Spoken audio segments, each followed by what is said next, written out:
Ella es Ángela Olivares Pernús, periodista reconocida a nivel nacional por su trayectoria en Canal 13 con su programa Facetas del Terruño, que por 25 años mostró una Costa Rica de múltiples aristas culturales, auténtica, orgullosa de lo propio, llena de costumbres y tradiciones, pero sobre todo llena de valores. Su trabajo sin duda dejó un hito en el desarrollo del periodismo costarricense al ser pionera en la recuperación de la memoria histórica a lo largo y ancho de nuestro país, a través de la recuperación de la vida cotidiana de sus protagonistas y lo criollo. El Colegio de Periodistas ha reconocido su labor como ejemplo y guía de servicio en el mundo del periodismo, destacándola como vocera de las comunidades a las cuales nadie escucha.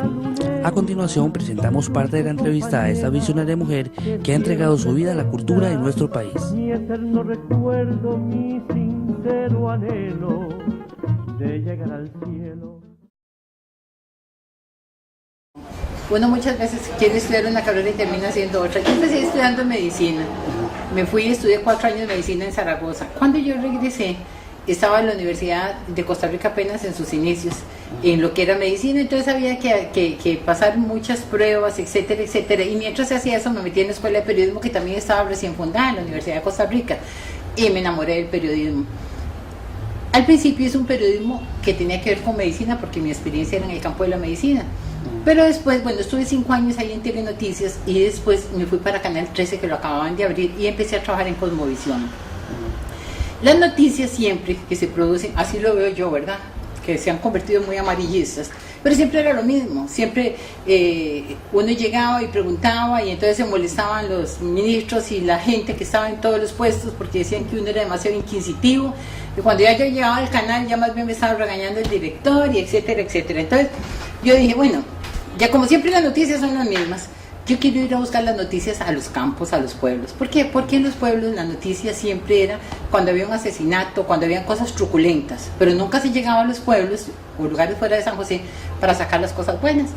Y empecé a visitar algunos Naranjo, digamos los que estaban más cerca, Escazú, que Grecia, lo que era más cerca ahí de San José. Y entonces la gente no solo me hablaba de lo que era noticia en ese momento, sino que me iban enseñando una Costa Rica muy hermosa. Siempre lo invitaba uno al cafecito, al agua dulce, y le empezaban a contar cómo habían vivido sus padres, cómo vivían ellos, qué soñaban, qué añoraban, los valores que iban desapareciendo, que iban cambiando. Y después entonces uno participaba, que había una fiesta para decirte el baile de Santa Lucía, que es un baile en que se le pide a Santa Lucía, que es la santa que se sacó los ojos, ¿verdad? Porque un hombre las pretendía por los ojos y ella se los sacó para que no la siguiera persiguiendo. Entonces es la santa que tiene que ver con la vista. Los niños le hacen la fiesta de Santa Lucía pidiéndole la recuperación. Y ahí en Naranjo, en la casa que llama de los zorros, porque lo que comían eran zorros, que les cuento que yo también comí zorro, cada vez que iba a un lugar, lo que me dieran, ¿verdad? Ahí si se comía zorro, hicieron la fiesta de Santa Lucía para pedir por la niña. Entonces en un grupo de tomados de la mano bailaban alrededor de la niña y le cantaban a Santa Lucía pidiéndole por los ojos de esa niña. Entonces uno llegaba y compartía también ese tipo de acontecimientos, porque de casualidad uno llegaba. Pero después entonces uno decía, ¿qué hay además de esto? Entonces ya te decían esto, lo otro. Iba uno sabiendo de un montón de tradiciones. Entonces yo vi que ahí la noticia, para llevarla allá no era tan importante como poder captar cómo vivía la gente. Y en ese entonces don Óscar Aguilar Bulgarelli, como director de Canal 13, me dio todo su apoyo.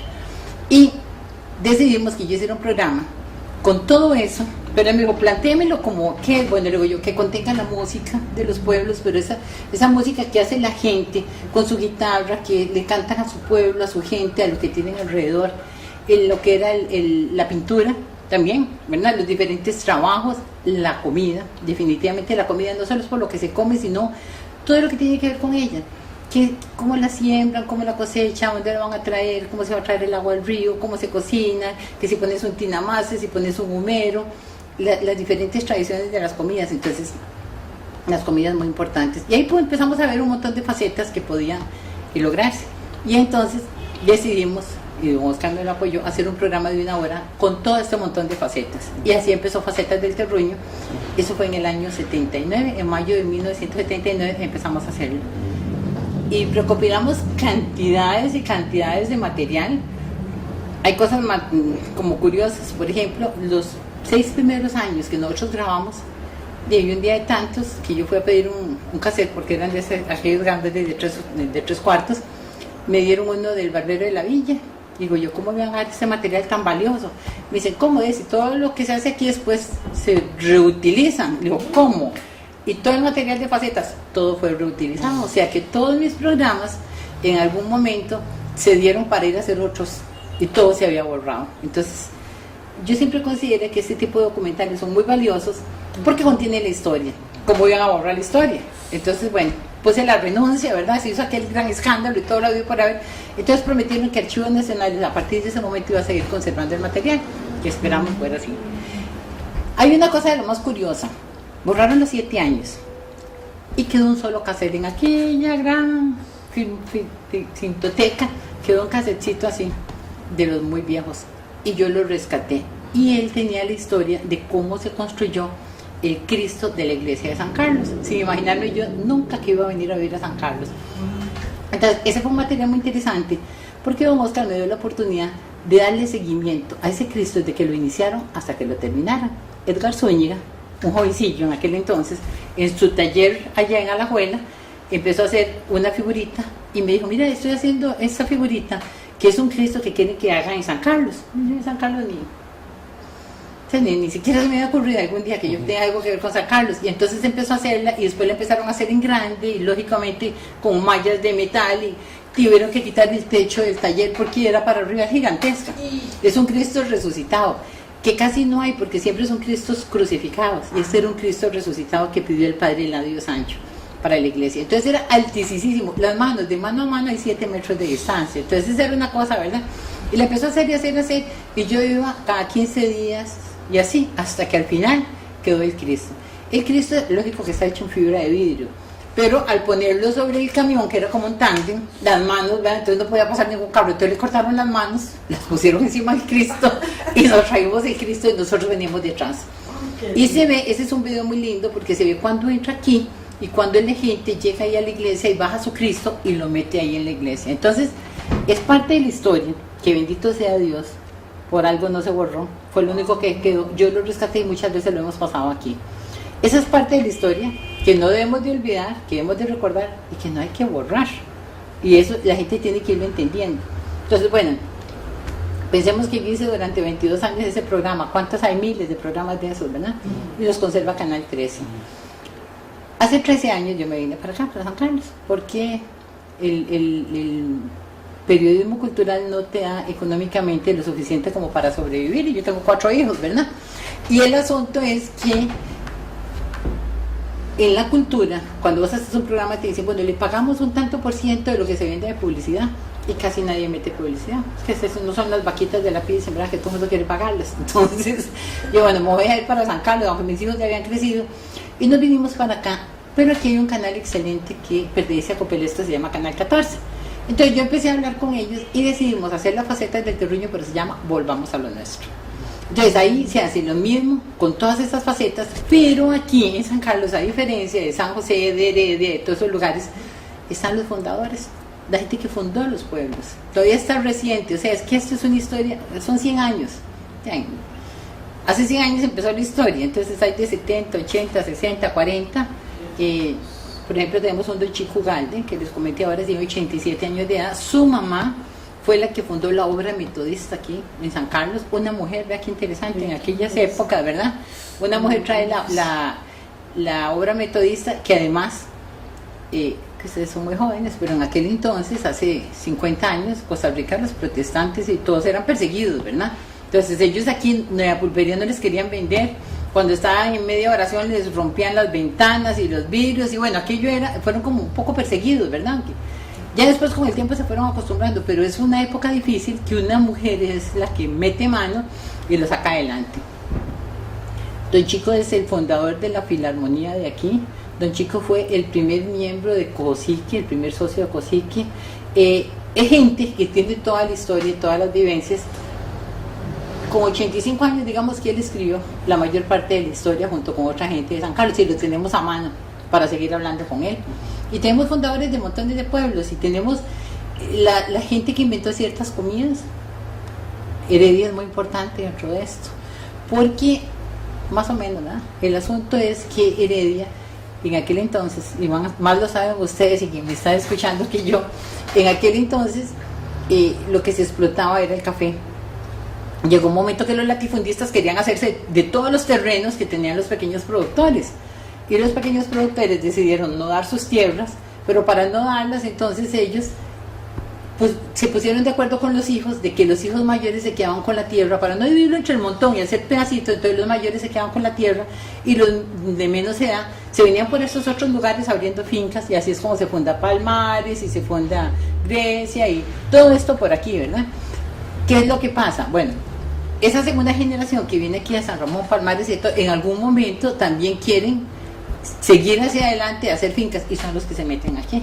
Entonces la gente de Grecia, la gente de Palmares es la que entra en esta zona, que eran zonas baldías de San Carlos, y ellos empiezan a abrir brecha y a construir. Entonces, ¿qué es lo que pasa?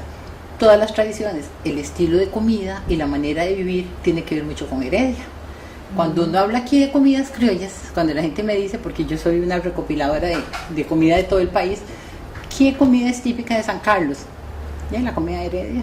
El picadillo de arracache, o el picadillo de chicasquil, el lomo relleno, lo mismo que se come en Heredia normalmente, porque tenemos la tradición herediana, porque por generaciones al final, es más, la gente de Guanacaste, en la que de Heredia se fue a Guanacaste, y de Guanacaste se vino para acá, entonces tenemos la comida y tenemos las tradiciones heredianas. Entonces hay una gran influencia de Heredia en un montón de cosas. Y así poco a poco uno va encontrando, entonces mucha gente es de verdad de Palmares, de Heredia, todavía hay gente sancarleña de una o dos generaciones, tal vez hasta tres, pero hay montones de gente que lleva aquí 10, 15 o 20 años, somos los que venimos de fuera y nos sentimos sancarleños.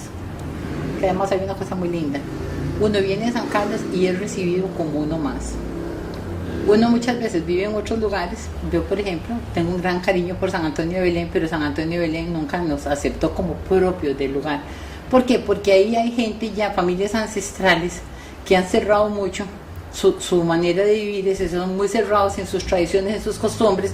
Entonces, muy lindo los que vienen de afuera y muy bonitos, pero no se empapan, ¿verdad? Pues uno viene aquí y uno pasa a ser un sancarleño más. Es más, si uno menosprecia decir que es sancarleño, la gente se resiente, ¿eh? Pero todo el mundo dice, es una sancarleña, entonces uno se siente un sancarleño. ¿Por qué? Porque uno pasa a pertenecer. Es uno más aquí del grupo. Eso le ayuda a uno más a rescatar las tradiciones y las costumbres, porque la gente se abre a comentarle a uno, a explicarle a uno. Entonces aquí se vive todo lo que es la tradición de los sancarleños y sus valores, uno los vive muy de cerca. Y como digo, son muy recientes, o sea, hablamos de un San Carlos que apenas tiene 100 años de edad. Para unos 100 años son mucho, pero en la historia 100 años son pocos, que me lo diga usted, ¿verdad? Sí.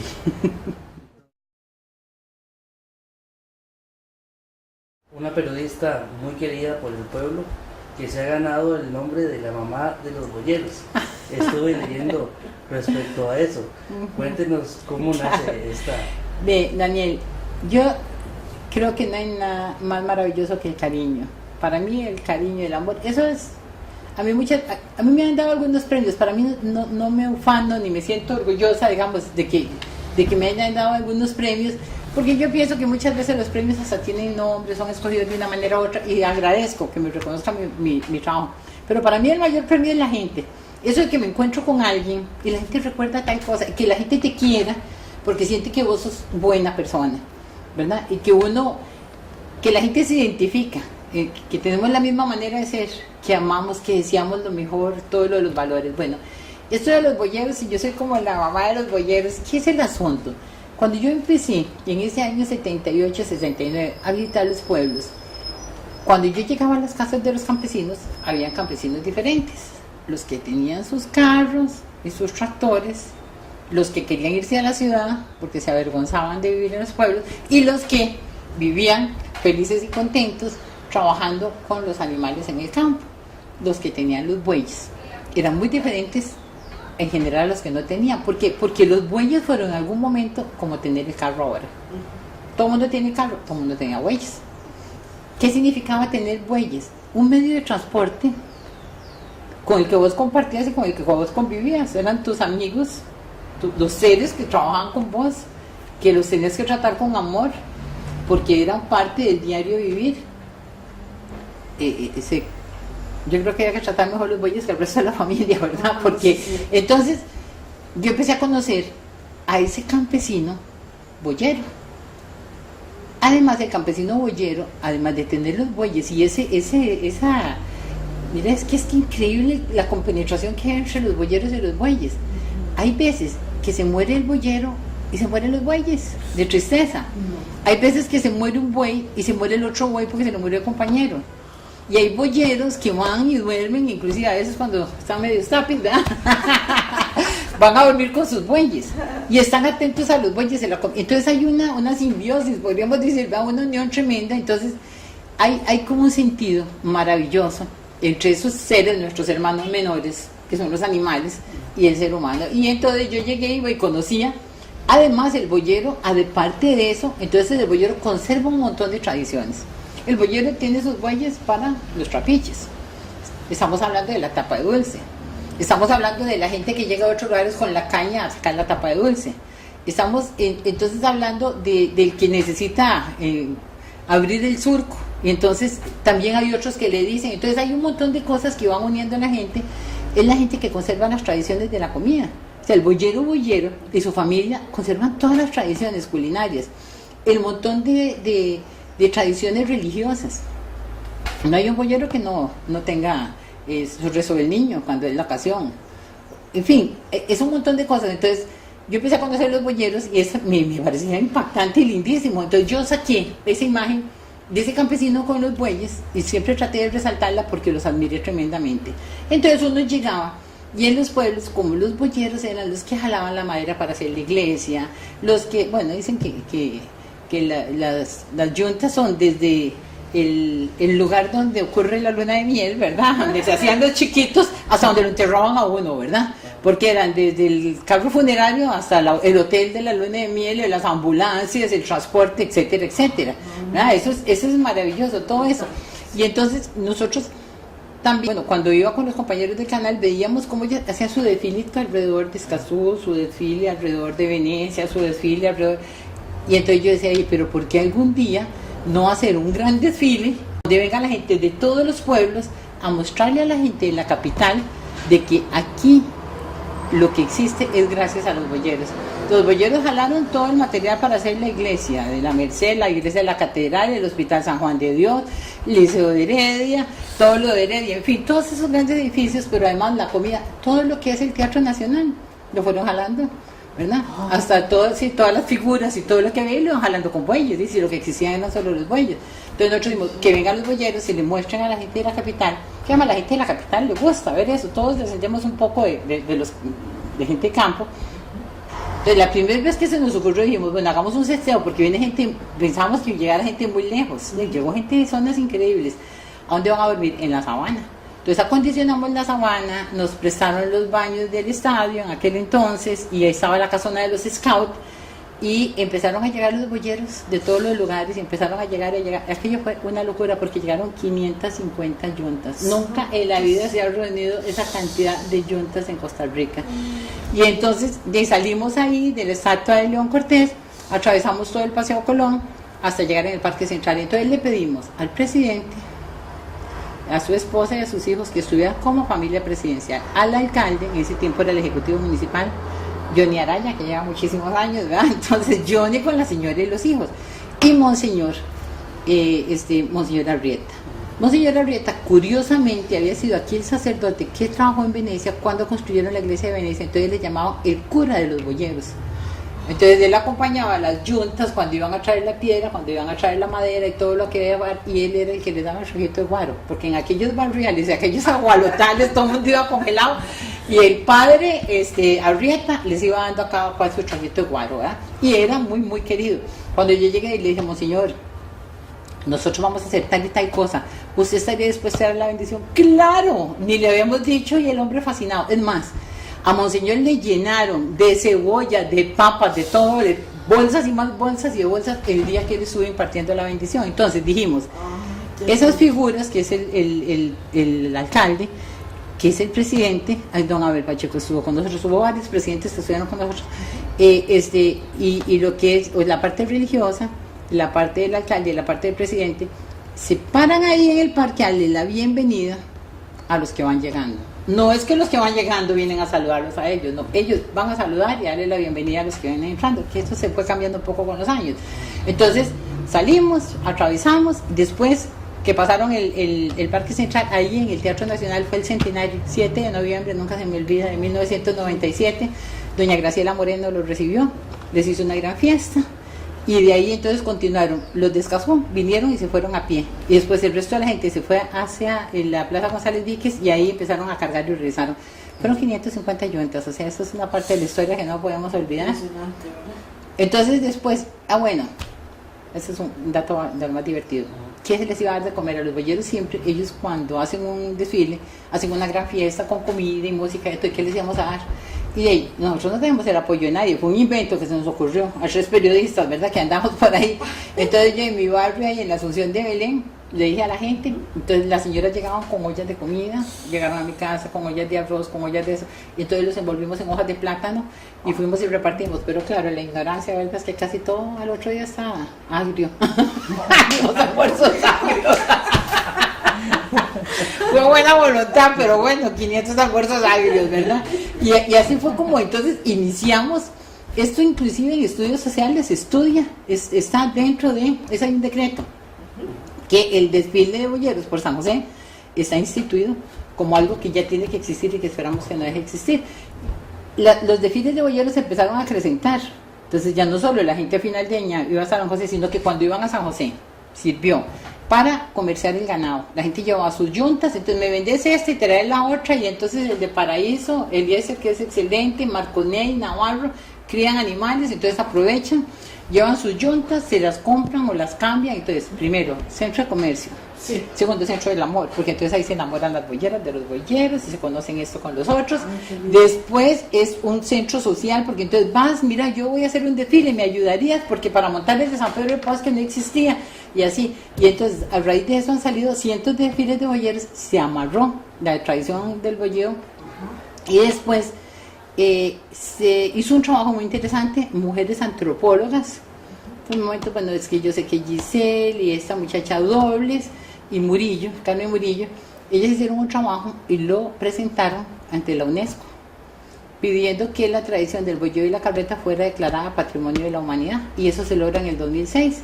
Ellas, basadas con todo ese trabajo que se hizo en ese desfile, y después se fueron a los desfiles de todos los lugares, se fueron a usar quiénes hacen los yugos, quiénes hacen las carretas, cómo se cría una yunta de bueyes, por qué no hay que cortarle los cachitos a los terneritos pequeños porque pueden llegar a ser bueyes en el futuro, y un montón de trabajos maravillosos. Lo mandan a la UNESCO y la UNESCO en noviembre del 2006 declara Patrimonio de la Humanidad la tradición del boyero y la carreta. Así, todo esto se ha ido amarrando y esto se ha hecho un monstruo. Entonces hoy por hoy el mundo del boyero y la carreta tiene importancia, se trabaja, hay un grupo que se llama ABC, que es Asociación de Boyeros Costarricenses, que ahora está trabajando muy fortalecida, y cada vez es más y más el amarre. Y por eso entonces en Cañas, cuando Cañas tiene otro monumento precioso del boyero también muy lindo, porque Cañas siempre sacaban ahí de los ríos, sacaban la arena y la piedra y todo para trabajar, mucho boyero. Entonces ellos me bautizaron la mamá de los boyeros, entonces de ahí en adelante soy la mamá de los boyeros. Tenía mucho orgullo, ¿verdad? Porque me parece haber colaborado con fortalecer esta tradición. Yo soy simple y sencillamente un hilo conductor, o sea, hay un montón de gente detrás, y yo, por más que yo quisiera, si no hay gente que responda, hay gente que avance en esto y no hacemos nada. Pero me gusta mucho eso de la mamá de los boyeros, ¿verdad? Y mis hijos me han tenido que aceptar.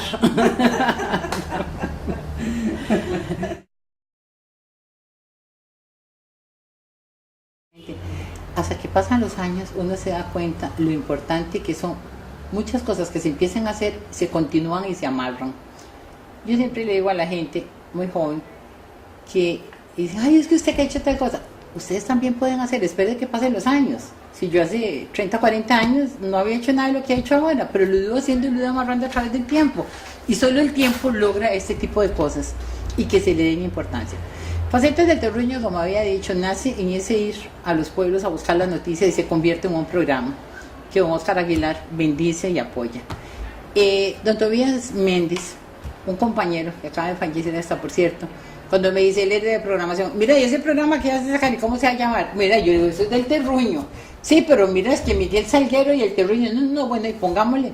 Y entonces, y facetas, y es que son facetas, son cosas diferentes. Hay facetas del terruño, hay facetas del terruño, ¿verdad? Entonces, así quedó bautizado. Y lo empezamos a hacer. Hay una cosa importante, yo soy hija de extranjeros. Entonces, cuando uno es hijo de extranjeros y se cría con tradiciones y costumbres diferentes, uno se asombra al ver otras tradiciones y otras costumbres. Yo le digo a la gente, es como cuando uno va a la casa de alguien. Ustedes hoy vinieron a mi oficina y ustedes ven en esto todo lo que yo no veo, seguro está el desorden, mira que tiene esto por aquí, que es lo otro, bla, bla, bla, exactamente. ¿Por qué? Porque yo entro aquí, ya yo no veo las cosas, año tras año, tengo 13 años y entonces ya yo no las veo. Lo mismo, ustedes van a mi casa y ustedes en mi casa van a ver un montón, dicen, ¿qué es mi personalidad? Mira, tiene tal cosa, es que la persona, esto, lo otro, que le gustan, lo mismo yo voy a la casa de usted o a la casa de cualquiera. Cuando uno llega a la casa de la gente, uno le llama la atención todas las cosas que hay, ¿verdad? Y ahí está reflejado. Y si uno pasa a la cocina, mira una cocina de leña, o mira esto, lo otro, qué diferente a una de vitrocerámica. Entonces, yo pienso que yo he visto las cosas con una mirada de curiosidad y de enamorarme de las cosas, y las pude enfocar como no las enfocaban los costarricenses de ese momento, que las vivían y las veían naturales. O sea, ellos llegaban de unos bolleros y a ellos les parecía rarísimo que a mí me llamara la atención, ¿verdad? Cómo vivían ellos o qué comían. Y si me daban un agua dulce, uy, qué rica esta agua dulce, pues yo no tomaba nunca agua dulce, entonces ellos me enseñaron a tomar el agua dulce. Y entonces, que una tortilla palmeada, y que eso es divertido, porque yo llegaba y algunas señoras, toda la vida hacíamos una receta diferente. Bueno, póngase usted a palmear la tortilla. Es que yo no sé palmear la tortilla. Y tanta paja que hablan en ese programa. Y no saben ni palmear una tortilla, ¿verdad? Entonces, ¿qué es lo que pasa? Que uno empieza a compenetrarse. Y llegó el momento que de ir todos los días y visitar a la gente, yo llegaba a la casa de la gente si era una más. Yo siempre decía, el día que no me reciban en la cocina es porque no me aceptan, ¿verdad? Si te mandan a la sala no te aceptaron, por eso que la mayor parte de las casas no tenían sala, ¿verdad? Pero eso que te mandan de una vez a la cocina y te enseñan y se sientan en el banquito y te dan el chance de que vaya y agarre lo que usted quiera, lo que están preparando, en fin. Entonces, yo empecé a conocer a la gente, pero su corazón. No era la gente que estaba aparentando, no, la gente de su corazón, lo que pensaban, lo que soñaban, lo que sentían, lo que añoraban, ¿verdad? El dolor de lo que se había perdido, los deseos de que las nuevas generaciones pudieran mantener un poco lo que hicieron los más viejos. Entonces uno empieza a vivirlo, empieza a sentirlo y empiezas a rescatar, a preservarlo y a mostrarlo. Entonces todo ese montón de cosas, que era el diario vivir, que la sopa de esto, entonces yo empecé a mostrarlo y la gente en ese momento le pareció como muy normal. Pero que, mira, sí, se está sacando lo que es el diario vivir. Pero a medida que pasaron los años, todo el mundo empezó a extrañar eso que fue desapareciendo. Y entonces, a medida que Facetas del Terruño fue avanzando, tuvieron más valor todas estas tradiciones y costumbres que yo trataba de seguir mostrando y que unas se van quedando en el pasado. Y de ahí es donde yo pienso que empieza a darse esa importancia de la parte de nuestra historia que quedó documentada. Fulanito de tal, que ya no está, contó la historia de cómo se cruzaba el río San Carlos en una panga y cómo pasaron el ganado para ir a Santa Rosa de Pocosol. Hoy usted pasa por el puente ese gigantesco, pasa a Santa Rosa, que está súper verde que poblada, y ¿quién se va a estar acordando qué fue? Pero ahí está el señor que contó la historia. ¿Es cierto lo que está diciendo Ángel Olivarri? Sí, ahí está el señor don Pedro que contó la historia, no lo estoy contando yo. Entonces, ese poder documentar y conservar todas esas personas tiene un gran valor. Entonces, es un valor y no tiene precio, como dicen, ¿verdad? Porque es la gente contando las verdaderas historias de sus pueblos, de sus cosas, y yo pienso que ahí es donde está el valor histórico, porque es la historia de Costa Rica, pero documentada. Y ya no se puede hacer, cuando el tiempo pasa, lo que no se hizo, ya no se puede hacer, y por dicha que se hizo. Entonces ahí tenemos todos esos valores documentados que son, bueno, para que la gente conozca cómo se hizo Costa Rica, el esfuerzo cómo se hizo Costa Rica, y cómo se disfrutó haciendo Costa Rica, porque no fue de solo penalidades y tragedias, no, se hizo con música, se hizo con alegría, se hizo con entretenimiento, se hizo con esfuerzo, se hizo con amor, y se hizo con lo que nosotros dijimos, se partieron el alma, no se partían el alma, es que ellos vivían así, o sea, la gente trabajaba así, y abría los campos y botaba las montañas y las mujeres parían en los campos y Vean, ya como un dato, porque a mí me parece tan interesante, aquí en San Carlos, por eso yo me enamoré de San Carlos, había una señora que le decían Anita Pipona. Las piponas son muy famosas aquí en el lado de La Vega. Era una señora súper reteque campeona. Ella se casó con un hombre que traía 12 hijos, un viudo, y ella tuvo 12 hijos, o sea, 24, ¿verdad? Y ella era una mujer de trabajar la montaña. Ella sembraba, pero a lo salvaje en las montañas esas con el esposo, y sembraban y sacaban la yuca y sacaban esto y lo otro y lo otro y lo otro y lo otro. Y mientras tanto los hijos iban criando ahí unos con los otros y ella llegaba y iba controlando. Entonces esa era campeona. Es increíble. Es más, nunca se me olvida porque cuando fuimos, hay un par de anécdotas que son interesantes. Cuando fuimos ella dijo, voy a hacer una olla de carne, pero con gallina. Me llevó una amiga de aquí que es como mi hermana, Paloma Guzmán. Y entonces vamos a hacerlo, pero con gallina. Dice, Luz, le dice a la hija, vaya a traerse la gallina. Bueno, la señora dice la gallina y una señora que tampoco va a estar guardando y larse mucho, pero él va y preparando y trae la gallina y desploma la gallina y la abre. Mira, no seas tan... Bueno, esa señora, las palabras que se dice don Oscar, ¿quién tiene todas las malas palabras? Le digo, tenemos que quitar todo el documental, ¿verdad? No seas tan... Luz, mira, te trajiste la ponedora. Y era ya, donde la abrió, llena de huevos, ya estaba muerta la gallina.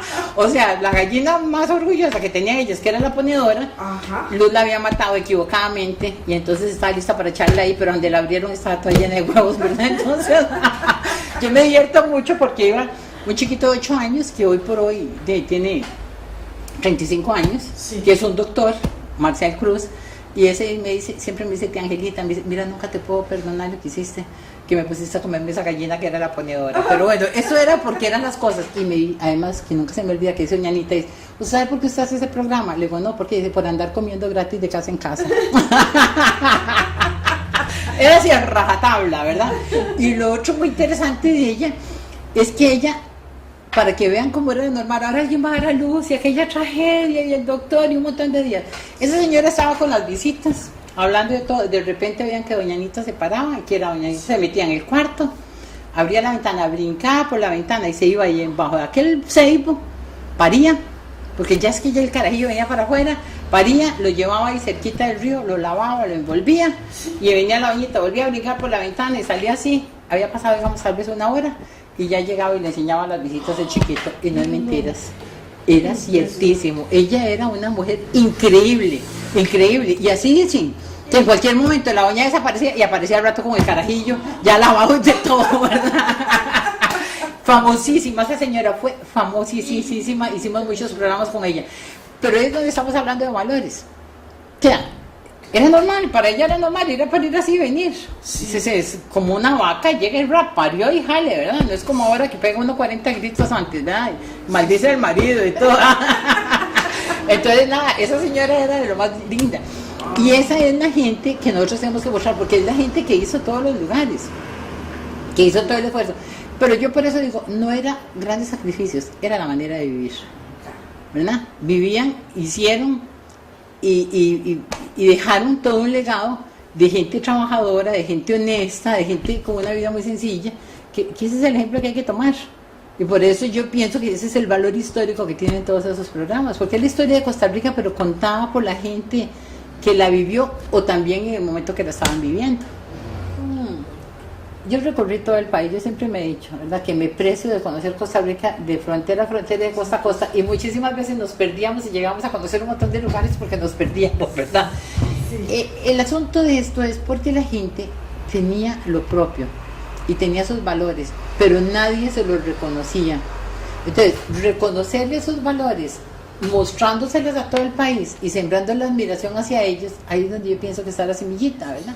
Entonces, nosotros dimos a conocer todos los trabajos que había en Guaitil, y entonces la gente llegaba a comprar, no solo por Canal 13, sino que esa es la buena que se pasa, porque entonces lo hacían otros periodistas, etc. Entonces yo diría, son granitos que se pusieron en todos los lugares. Nosotros, cuando la famosa lagarteada esa de la Semana Santa, fuimos los primeros que lo grabamos. El grupo La Majura, la primera grabación del grupo de La Majura lo hicimos nosotros. Fuimos a Santa Cruz, en aquel entonces Valo Gómez y su grupo, y ahí estaban empezando, vamos a grabarles ahí debajo, nunca se me olvida, debajo ahí de la iglesia, y grabamos la primera vez los de La Bajura.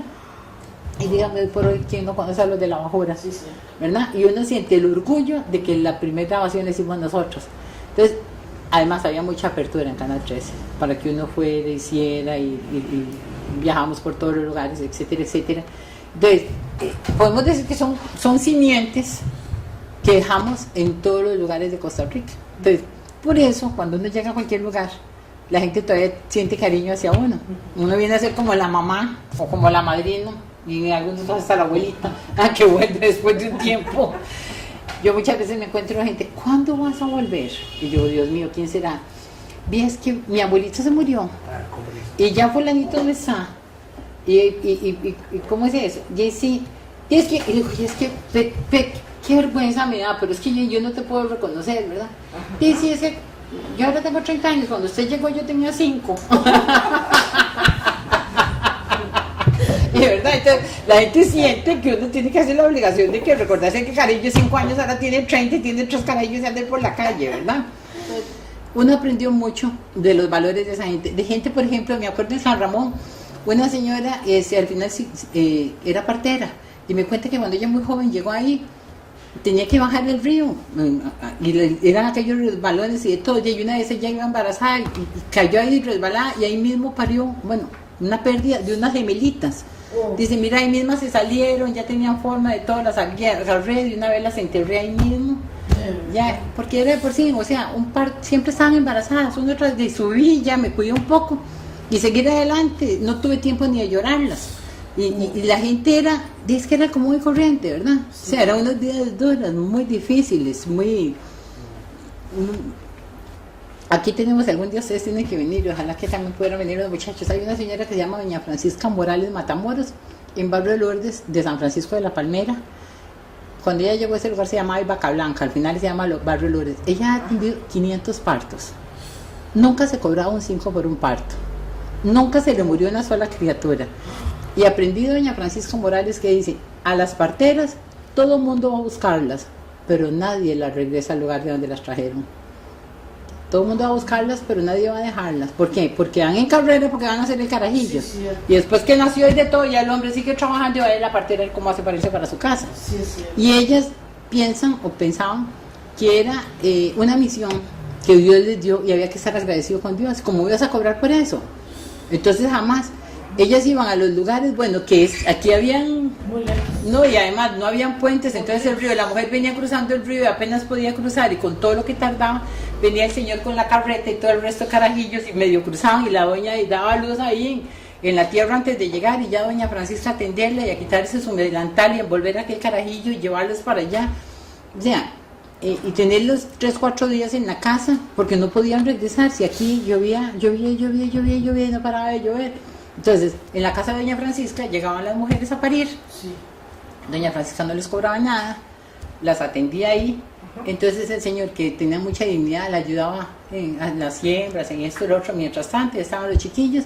Y ya doña Francisca dice que siempre, que cuando ella sabía que venía una mujer muy, muy mal y de todo, ya era una costumbre, amarraba una gallina en la pata de la cama, porque esa gallina, cuando ya se estaba presentando a labores de parto, se hacía una sustancia con ella. Entonces, apenas la señora más o menos había terminado, se hacía una sustancia y era para que la mujer se fortaleciera tomándose la sustancia. O sea, era todo bien pensado. Claro. Ella no cobraba la gallina, ni cobraba que la mujer estaba en la cama. Y nada, la gente se iba y tal vez que, como decía doña Francisca, tan pobres, sí, que no tenían ni dónde envolver el chiquito, ¿cómo les iba a cobrar? Y nunca 500 partos. Entre ellos creo que fueron 12 parejas de gemelos entre los que ella atendió. Una mujer que vive actualmente, tiene 81 años, esta mañana la acompañé al hospital porque tiene un cáncer. Entonces, pero ella es muy campeona, es que no se va a operar ni nada de eso. Sí. Siempre, todo orgánico, luchadora contra la ticofrut. Le ganó a la ticofrut un pleito. La ticofrut tuvo que cambiar todos los sistemas de las aguas y los residuales porque ella tiene una finca que pega ahí. Ella ha viajado a varios países porque la llevaron como mujer campesina. Está ¿qué es? El retrato de ella está en eso de las mujeres del deporte. ¿Será? No, deporte no, pero está en la casa de la cultura o algo así en San José. Uno la busca ahí en el internet y aparece. Sí, ella, y ustedes van ahí está doña Francisca en la mañana, doña Francisca con sus vacas, yo tengo un programa en la radio ahí de 8 a 8 y media todos los días. Hola, Angelita, ¿cómo está? Bien, doña Francisca, ¿y usted cómo está? De aquí jalándole las tecas a las vacas. Y esa doña Francisca ahí ordeñando, ¿verdad? Y ay, doña Francisca tiene sus vacas, doña Francisca siembra y saca sus ayotes y saca su yuca y hace todo lo habido por haber, y usted la ve con su carretillo y usted la ve de todo, o sea, 81 años, 500 criaturas se trajo al mundo y no hay posibilidad de que el seguro le dé una pensión. Porque toda la vida se dedicó a hacer ese trabajo gratuitamente y nunca un reconocimiento. Entonces es la gente que uno dice, no siembra uno la semilla en ellas siembran la semilla en uno, ¿verdad? Yo desde ese día siempre digo, lo que decía Doña Francisca, a las parteras todo el mundo dejarlas y nadie las regresa. Porque cuando alguien tiene una necesidad de algo, lo buscan. Pero después que usted les ha hecho el favor, se les olvidó. Se les olvidó todo. Entonces, ellas son sabias, todas las cosas que uno va aprendiendo, ellas y ellos, ¿verdad? Que dicen una cosa, y hay una señora de genial también que dicen, y una vez para que lo aprendan los alumnos, el que muchos favores hace, muchos enemigos se crea. ¿Qué significa eso? Usted cuando la gente se acostumbra a que usted le haga favores, después cree que usted tiene la obligación. Usted un día va y jala a su vecino, su recién pasado, lo lleva hasta la universidad, porque usted tiene carro. Al otro día está por ahí, lo vuelve a llevar. Y al tercer día le está esperando ahí para que lo lleve, o que se lo vuelva a llevar, y así lo va llevando todos los días y ya es su obligación. El día que usted se vara, el vecino dice, ¿qué hijo de poña cochina de carro el tuyo? No, voy a llegar tarde. O eso para nosotras las mujeres, usted un día le cuida el carajillo a esa pareja que tiene un carajillo recién nacido y que pobrecitos, que vayan al cine y no sé qué, y si está bien, se queda con chiquillo. A los días ya, mira que me lo cuidas. Y después ya no buscan que otra persona de la familia, no, usted es el que tiene la obligación. Y cuando dicen, no, mira, eso no es así. A ver, está tal por cual.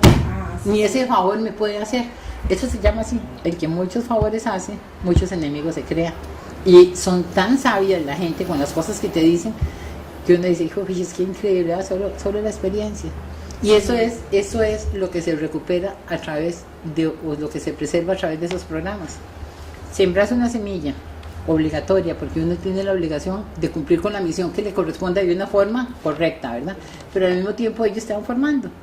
Llega un momento que uno llega a ser un gran ser humano, y hay que decirlo con orgullo. Sí, yo pienso que hay cosas que son de uno, que son buenas, y uno tiene que aceptarlas. Si uno se las ha ganado, Dios lo ha hecho a uno así, y uno ha ido aprendiendo a ser una mejor persona. Entonces uno dice, pues es todo lo que he aprendido, ¿verdad? Me ayuda a ser una mejor persona, que es un poco lo que deberíamos de ser todos, ¿verdad? O sea, como dicen, practicar lo que uno predica, y uno aprende con ellos. Y nosotros, para la Ruta de los Héroes, fue un descubrimiento increíble, porque aquí nadie tenía la menor idea por dónde pasó el ejército costarricense, ¿verdad? Entonces, digamos, si se ha hablado de que cuando se habla que el ejército costarricense viene para acá a llegar hasta Muelle, se sabe que pasó en la zona norte. La zona norte, estamos hablando de todo lo que son las junglas y de todo lo que son las selvas. Hoy por hoy, en donde estaban esas junglas y esas selvas, ¿qué pueblos existen? Eso nunca se sabía. ¿Quién se iba a preocupar aquí en San Carlos de saberlo? Si allá tampoco en San José nada más dijeron, pasó San José a la Juela, Naranjo, y entró junglas y selvas y llegó a Muelle.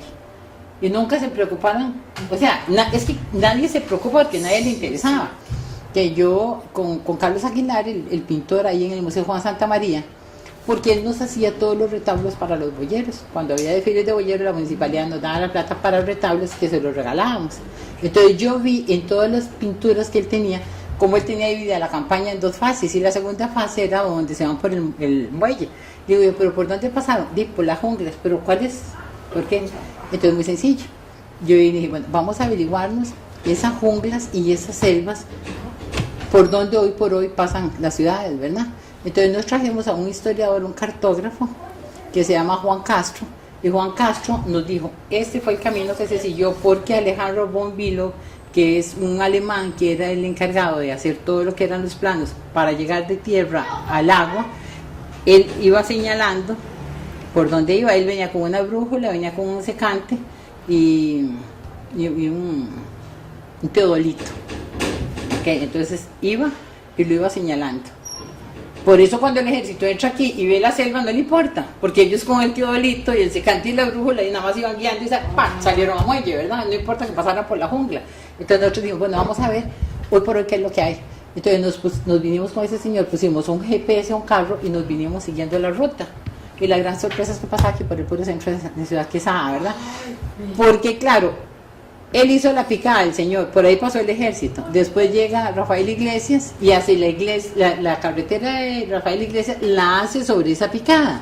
Y después la carretera actual la hace sobre la Rafael Iglesias. Quiere decir que todos los días pasamos por la ruta de los héroes, ¿verdad? Hay solo ciertos lugares a donde no, pero en general sí. Entonces nosotros le dimos seguimiento, entonces resulta que sale de Zapote, pasa a Buenavista, Ronrón, La Abundancia, Pénjamo, llega ahí a La Quilea, Peje Viejo, Quebrada Azul, Platanal y llega a Muelle. Hoy por hoy, todos los pueblitos que hay en el camino.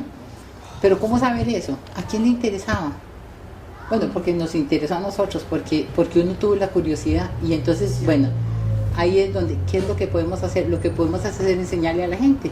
Entonces, la idea en este momento fue enseñarle a la gente el valor que tiene San Carlos, que no es solo valor de música, y no es solo valor de ganado, ¿verdad? Ni de caña, sino es valor patriótico. Porque aquí se gestó la batalla decisiva para que Costa Rica fuera libre. No fue en Guanacaste, ni fue en otro lado, fue aquí en San Carlos, o sea, que tiene un gran valor patriótico los sancarleños. Aquí en sus tierras se gestó y aquí pasó el ejército costarricense. Entonces, enseñarle a la gente que tenga orgullo de que verdad que el ejército pasó por aquí, por aquí, rumbo allá a ofrendar sus vidas por tierras sancarleñas. No venía ningún sancarleño porque no existían los sancarleños, ni existía Zarcero, solo habían junglas. Bueno, entonces, para ellos, esta ruta que nosotros recorrimos ahora el sábado y domingo pasado, significa reconocer que 250 hombres y una mujer, que era Pancha Carrasco, venían dispuestos a morir por la libertad de Costa Rica, y ellos pasaron con esa gran ofrenda de amor rumbo a San Juan por las tierras sancarleñas. Ese tipo de valores yo pienso que son los que hay que irles inculcando a la gente, y eso le va dando, o sea, es importante. Ya los sancarleños se sienten diferentes. Nosotros trajimos aquí un historiador, Fernando Leitón, y Fernando dio 8 charlas que cubrieron 800 personas. Son 800 hogares sancarleños que ahora saben cuál es la verdadera historia. Y nosotros involucramos como 2.500 personas en todo lo de la ruta, que nos fueron acompañando en las fiestas y de todo. Ya el sancarleño sabe que aquí la ruta de los héroes fue importante y que aquí se gestó la libertad de Costa Rica. Haciendo esas cosas, entonces cuando le vamos dando de valores, ya entonces ya el sancarleño no es solo que me digan allá que vuelo a Boñega, ¿verdad? Sino que somos muy, no, tenemos música, pero también patrióticamente por donde nosotros fue donde pasaron. Ya los chiquillos tienen un conocimiento. Eso es lo que hay que hacer, irles inculcando. Entonces, que ellos se vayan sintiendo cada vez más orgullosos de la tierra que son. Y lógico, luego después las oportunidades. Porque si aquí se monta algo donde haya una cultura, donde se pueda discutir de diferentes temas, donde se pueda hablar y que la gente tenga sus tertulias o tenga sus lugares a donde puedan reunirse, entonces es atractivo. La gente no va a tener, no estará llena de esa cultura de que solo se la puede dar a la capital. Y llegará el momento que valorarán más San Carlos que estar allá. Yo creo que eso es sumamente importante, que la gente aprenda a amar, a identificarse más con lo propio y que haya oportunidades para todos. Eso es definitivamente.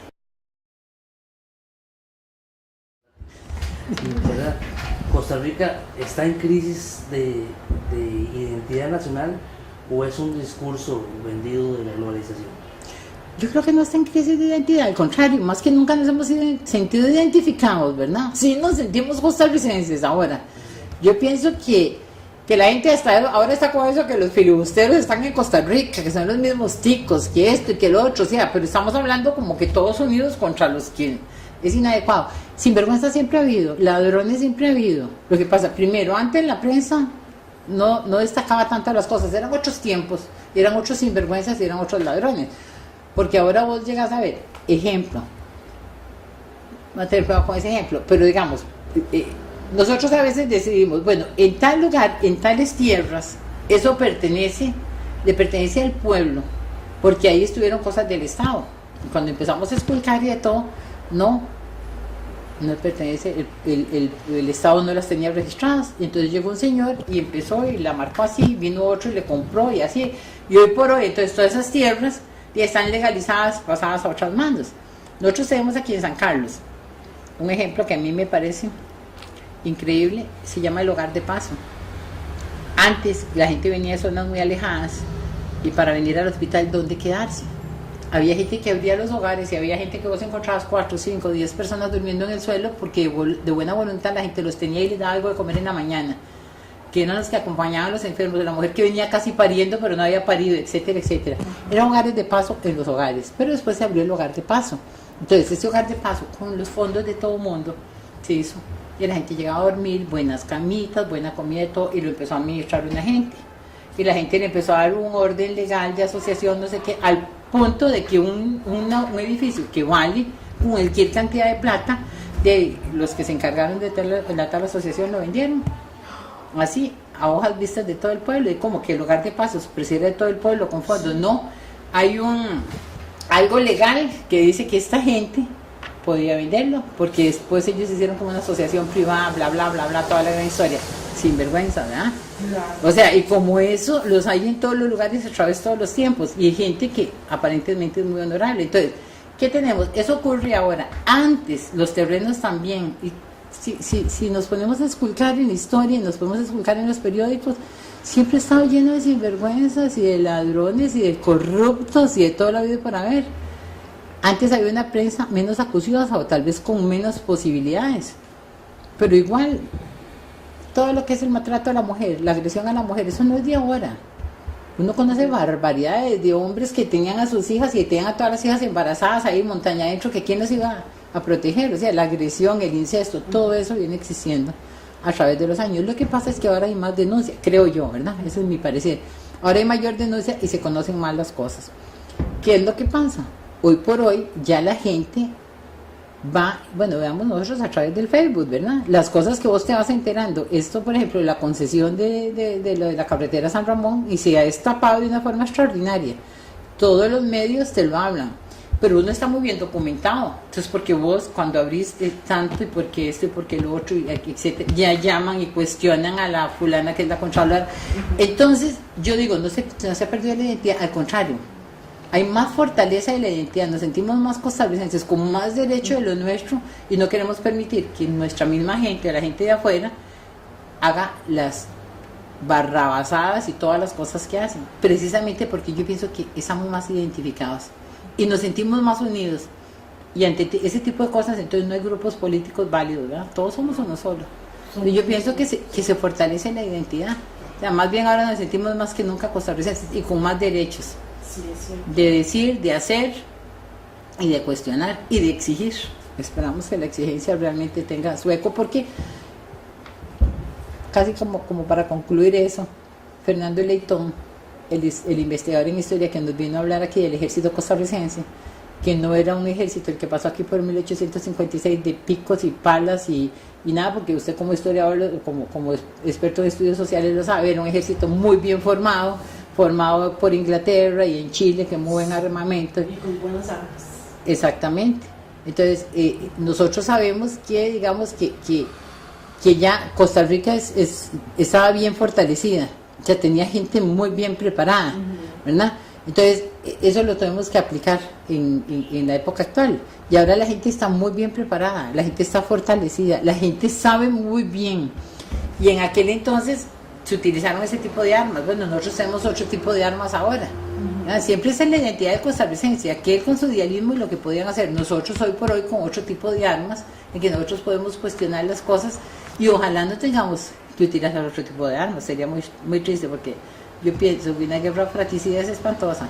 Yo acepto la de 1856 porque eran los invasores extranjeros, pero entre nosotros, la del 48 y todas esas me parecen barbaridades entre los mismos costarricenses.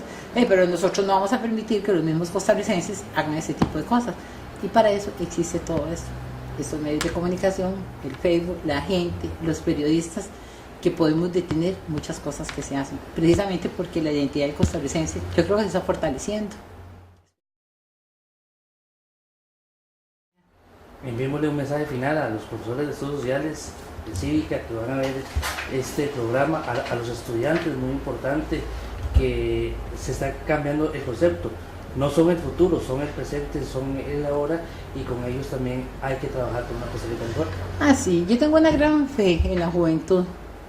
en esa juventud, cada una de las juventudes, yo pienso que es extraordinaria nuestra juventud. En manos de ellas está el relevo.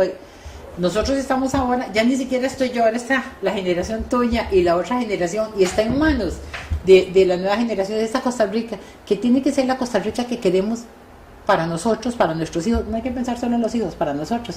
¿Qué tipo de Costa Rica queremos? ¿Cómo queremos vivir? ¿Cómo queremos disfrutar? Y todo ello será en base al conocimiento. Yo siempre he dicho que la cultura hace que avance realmente el mundo, ¿verdad? Cuando la cultura avanza, la marginalidad retrocede, definitivamente. La ignorancia va retrocediendo si la cultura va hacia adelante. Si nosotros y ustedes, los profesores de estudios sociales y las personas que están en el mundo de la cívica, etcétera, etcétera, le inculcan a las nuevas generaciones los valores, las cosas serán muy diferentes. Vean que 20 años para atrás la Costa Rica en todo lo que era cívico era muy diferente a la Costa Rica que durante 20 años se ha ido perdiendo todos los valores cívicos e históricos. Entonces, hay una gran ignorancia. Y la gran ignorancia es porque no nos enseñan, pero si nos enseñan, definitivamente nosotros podemos, con el conocimiento, lograr muchas cosas. Así que está en manos de los educadores. Yo tengo una gran fe en todas las personas que están en el mundo de estudios sociales, en el mundo de la cívica, en todo esto, que nos hagan conocer la realidad, que nos reeduquen si es necesario, y que a las nuevas generaciones conozcan realmente los valores. Está en manos de todos ustedes, y aquí estamos nosotros también dispuestos a escucharles y aprender. Y para todas las personas que quieran venir a San Carlos, que quieran cualquier tipo de contacto, y además les invito, si acaso, para el segundo domingo de mayo, que celebramos el Día de las Tradiciones Sancaleñas. Solo San Carlos, el cantón de San Carlos tiene Día de las Tradiciones por un decreto que logramos con la municipalidad. Ojalá que todos los cantones tuvieran el Día de las Tradiciones ramoneses, griegas, escasuseños, etcétera, etcétera. Entonces, el segundo domingo de mayo estaríamos hablando, sábado, domingo, 11 y 12 de mayo, estamos aquí de fiesta mostrando las tradiciones sancarleñas. Están todos invitados, de verdad que será un placer poderlo compartir si ustedes quieren venir. Ruta de los Héroes, ¿cuándo es la próxima caminata? ¿Tendremos que esperar hasta el próximo año? No, el 28 y el 29 de septiembre tenemos la segunda parte, porque la Ruta de los Héroes, parte terrestre fue 13 y 14 de abril, y la parte fluvial la tenemos el 28 y 29 de septiembre. Estamos haciendo 20 balsas que le caben a cada uno 20 personas. El que quiere se monta en balsa y vamos para abajo. Hay garantías, ahí tenemos cómo sobrevivir. Si tienen ustedes una lancha, un yate, lo que tengan, vengan y se integran. Son 87 kilómetros.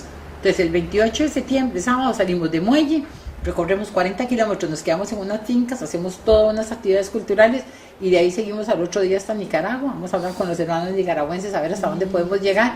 La Ruta de los Héroes no termina aquí, o sea, terminará la primera parte ahí, como les digo, y la idea, y que dice que usted lo dice, Daniel, es que la Ruta de los Héroes podamos montar un proyecto, ya lo tenemos, Municipalidad de Naranjo, Zarcero y la de San Carlos, y los pueblos, que sea el proyecto es declararlo Patrimonio Histórico Cultural de Costa Rica.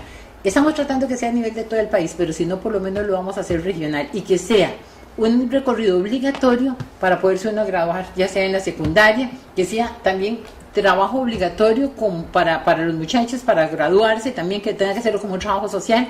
En fin, hay que saber muy bien lo de la Ruta de los Héroes, y todo costarricense debe de recorrer la Ruta de los Héroes, por lo menos por esta zona, para que diga, sí, lo hice, y esta es parte de mi identidad.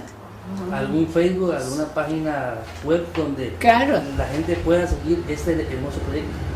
Bueno, en mi Facebook es Ángela Ulibarri, nada más que me contacten. A mí yo le doy entrada a todo el mundo en el Facebook, me parece que eso es como un gran periódico, ¿verdad? Me consiguen como Ángela Ulibarri. También en el correo electrónico es aulibarri@gmail.com, y para que le cueste mucho eso de Ulibarri, también hay uno que tengo que se llama boyeros@gmail.com. Ahí estamos, y aquí y en San Carlos estamos de la iglesia a 150 metros para abajo, ¿verdad? Que será de verdad hacia el norte. Los que vengan a San Carlos, pues bien recibidos. Y muchísimas gracias por haber venido. Ya saben que esta es su casa, cuando quieran pueden regresar. Muchísimas gracias.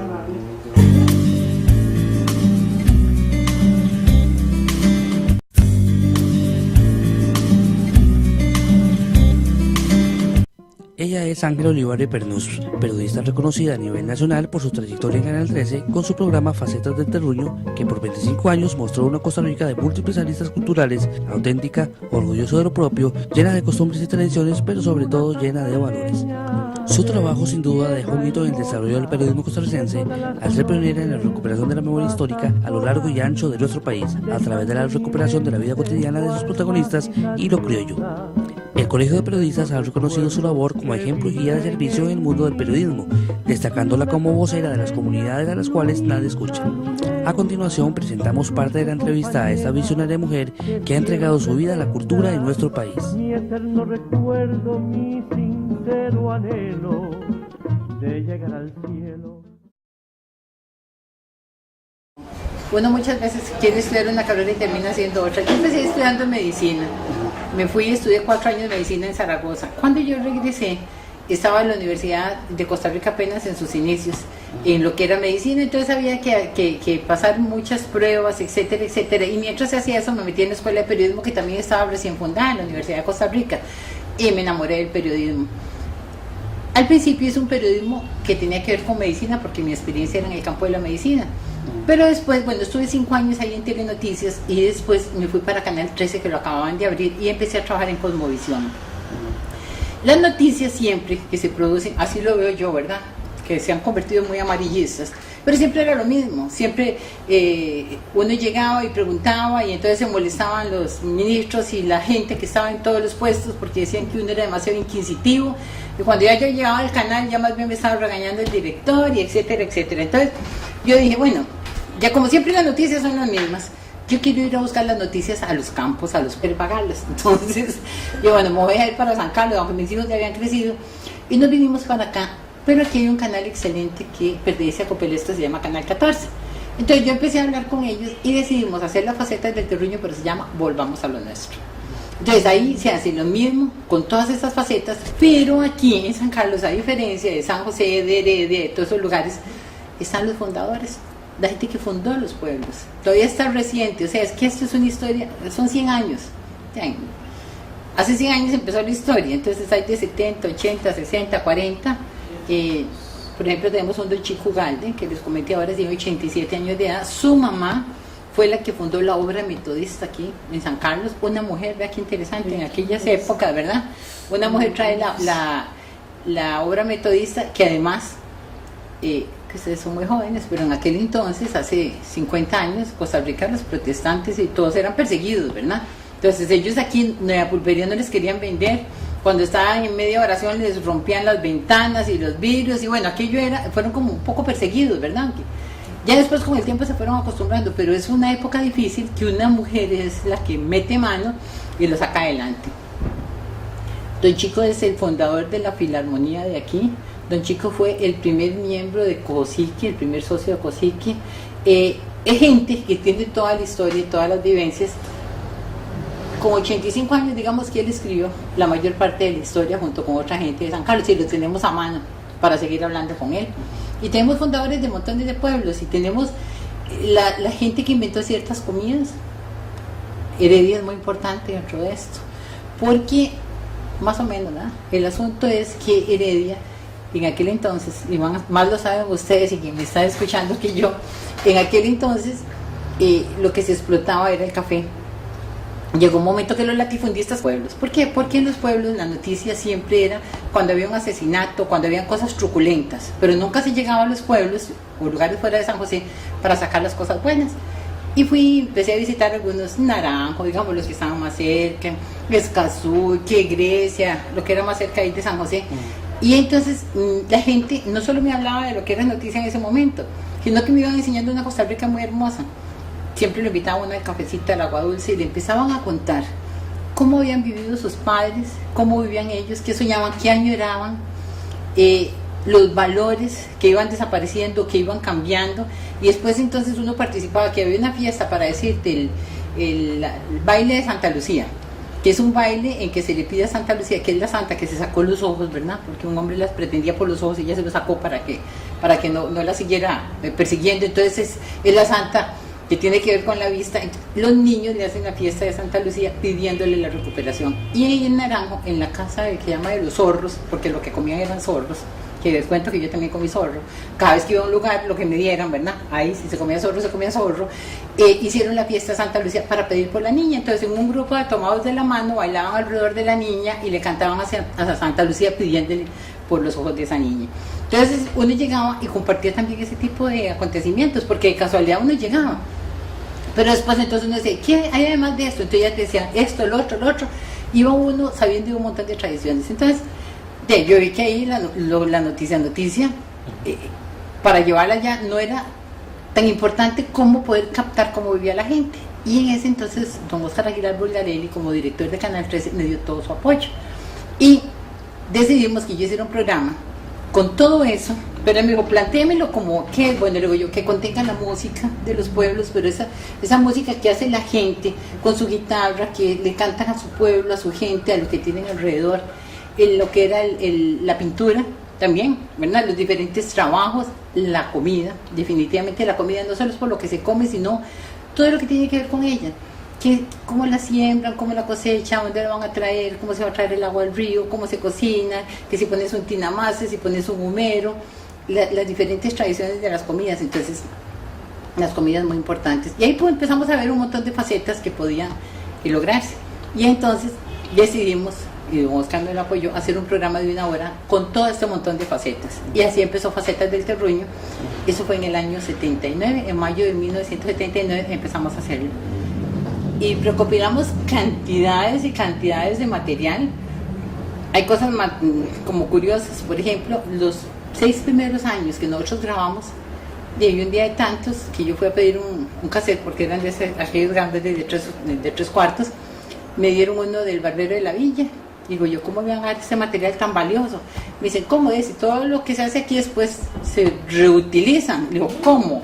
Y todo el material de facetas, todo fue reutilizado. O sea que todos mis programas en algún momento se dieron para ir a hacer otros y todo se había borrado. Entonces, yo siempre considero que este tipo de documentales son muy valiosos porque contienen la historia. ¿Cómo iban a borrar la historia? Entonces, bueno, puse la renuncia, ¿verdad? Se hizo aquel gran escándalo y todo lo había por haber. Entonces prometieron que Archivos Nacionales a partir de ese momento iba a seguir conservando el material, que esperamos fuera así. Hay una cosa de lo más curiosa. Borraron los 7 años y quedó un solo cassette en aquella gran cintoteca, quedó un casetcito así, de los muy viejos, y yo lo rescaté. Y él tenía la historia de cómo se construyó el Cristo de la iglesia de San Carlos. Sin imaginarme yo nunca que iba a venir a vivir a San Carlos. Entonces, ese fue un material muy interesante, porque don Oscar me dio la oportunidad de darle seguimiento a ese Cristo desde que lo iniciaron hasta que lo terminaran. Edgar Zúñiga, un jovencillo en aquel entonces, en su taller allá en Alajuela, empezó a hacer una figurita y me dijo, mira, estoy haciendo esta figurita que es un Cristo que quieren que haga en San Carlos. En San Carlos ni siquiera se me había ocurrido algún día que yo tenga algo que ver con San Carlos. Y entonces empezó a hacerla y después la empezaron a hacer en grande y lógicamente con mallas de metal y tuvieron que quitar el techo del taller porque era para arriba gigantesca. Es un Cristo resucitado, que casi no hay porque siempre son Cristos crucificados, y este era un Cristo resucitado que pidió el Padre Eladio Sancho para la iglesia. Entonces era altísimo, las manos, de mano a mano hay 7 metros de distancia, entonces era una cosa, ¿verdad? Y la empezó a hacer y hacer, y yo iba cada 15 días y así, hasta que al final quedó el Cristo. El Cristo, lógico que está hecho en fibra de vidrio, pero al ponerlo sobre el camión, que era como un tándem, las manos, ¿verdad? Entonces no podía pasar ningún carro, entonces le cortaron las manos, las pusieron encima del Cristo y nos traímos el Cristo y nosotros veníamos detrás. Y se ve, ese es un video muy lindo porque se ve cuando entra aquí y cuando la gente llega ahí a la iglesia y baja su Cristo y lo mete ahí en la iglesia. Entonces es parte de la historia, que bendito sea Dios, por algo no se borró, fue lo único que quedó. Yo lo rescaté y muchas veces lo hemos pasado aquí. Esa es parte de la historia que no debemos de olvidar, que debemos de recordar y que no hay que borrar. Y eso la gente tiene que irlo entendiendo. Entonces, bueno, pensemos que yo hice durante 22 años ese programa. ¿Cuántos hay? Miles de programas de esos, ¿verdad? Y los conserva Canal 13. Hace 13 años yo me vine para acá, para San Carlos, porque el periodismo cultural no te da económicamente lo suficiente como para sobrevivir, y yo tengo 4 hijos, ¿verdad? Y el asunto es que En la cultura, cuando vos haces un programa te dicen, bueno, le pagamos un tanto por ciento de lo que se vende de publicidad y casi nadie mete publicidad. Es que eso no son las vaquitas de la pizza, ¿verdad? Que todo el mundo